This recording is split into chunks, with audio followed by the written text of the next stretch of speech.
Yeah, before the event, I'd say our practice was pretty good. We didn't have many off days. I think we only had like 5 or 6 off days leading up to the event within like a month or 2, so that's not bad.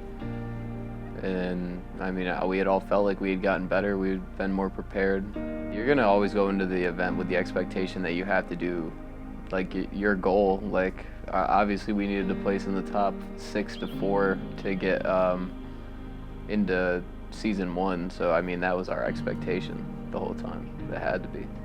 This time seemed like this was the most prepared we had been for open bracket. This is the most, I guess, I mean, this was the easiest we've felt open bracket was for us. We did our best in it, and we had to pool play this time. I don't know. Let's go! Come on! Let's go!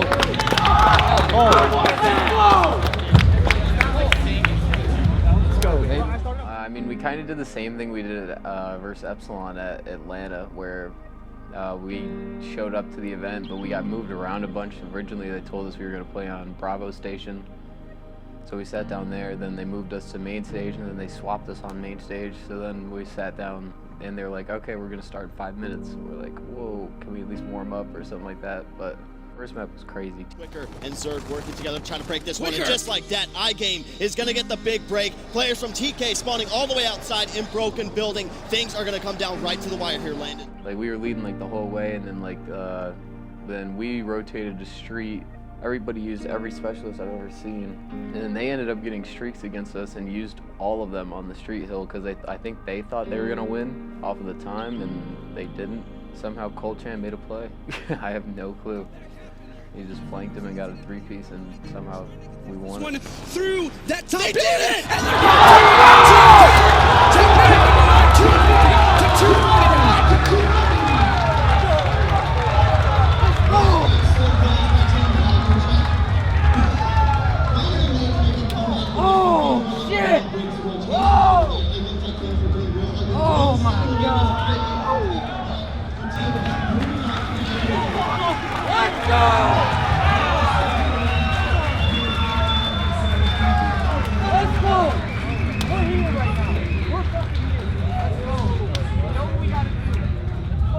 Obviously, like the main pool you didn't want to get into was, I think, Pool A because that Optic and Envy, so your possibilities of getting out in the 1 and 2 are pretty slim. Pool B looked good for us in a sense. We match up pretty good with E United and like playstyle wise, and then versus Cloud9, we haven't really lost to them either online or on LAN up until this point in the game, so we thought that would be a good matchup for us. But they ended up like changing their playstyle a lot, and they showed that they changed a lot for that match, so it was good for them. They just showed a good performance, and then I don't even know. We played E United, that was good.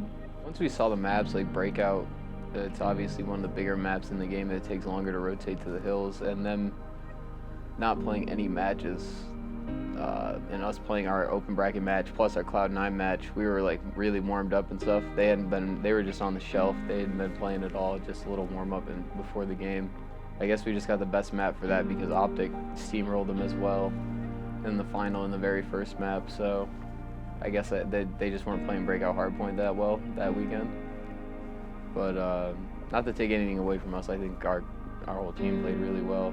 But after the first map, it was kind of like okay, we're here, like we can beat these guys. Obviously, we can compete, even though we just got 3-0 by Cloud9. So I don't know. It felt good to win that map in that style, 250 to 60. It felt good to play like one of the best teams in the world and do that.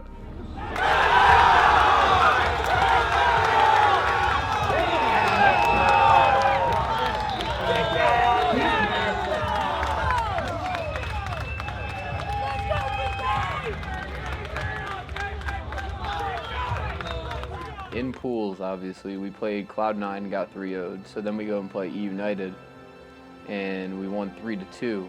But we looked at the standings of the pools, and since Cloud9 had beaten us, they were 3-1. Since we had beaten E United, they were 3-1.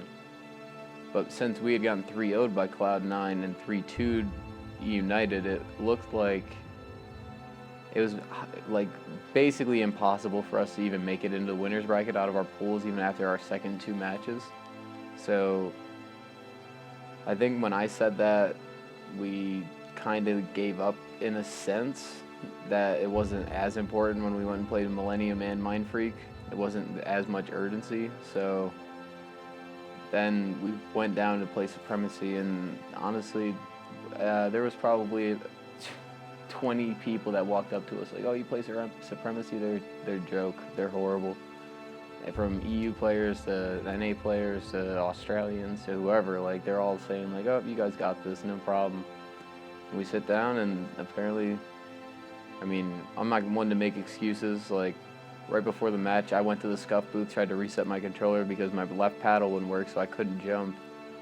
So for the whole first map, my controller just wouldn't jump. I don't know why. I don't know what the thing is behind that, but against them I just got the unfortunate luck that my paddle didn't want to work, so I played the whole first map without being able to jump.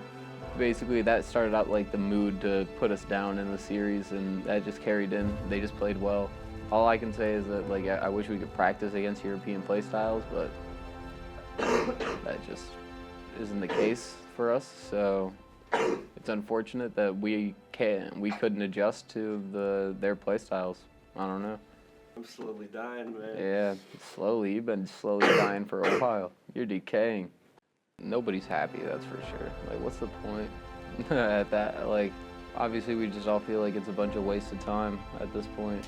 There's like nothing to really feel. You just wait and see like what's gonna happen, like how everybody wants to go about things and stuff like that, because there's nothing you really can do. You just accept your fate and then you move forward with the year.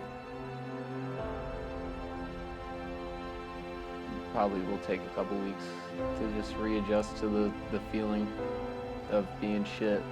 I don't know. Shout out to all the fans. Dallas was crazy. That was probably the biggest event of support that TK's had in a long time. Taken a lot of pictures, we signed a lot of things at that event, and there was a lot of first-time fans there. So it was awesome to see their support and everybody's support. There was no other team in the venue with a crowd around them like us other than the way Optic had supported, so it was an extremely awesome feeling. Even in open bracket matches in the beginning, we had people behind us clapping and cheering and happy, and that doesn't happen for any of these other organizations, and you guys don't know that, but you don't see how much we appreciate that as players and stuff like that, so truly is thankful for that experience to be a part of that.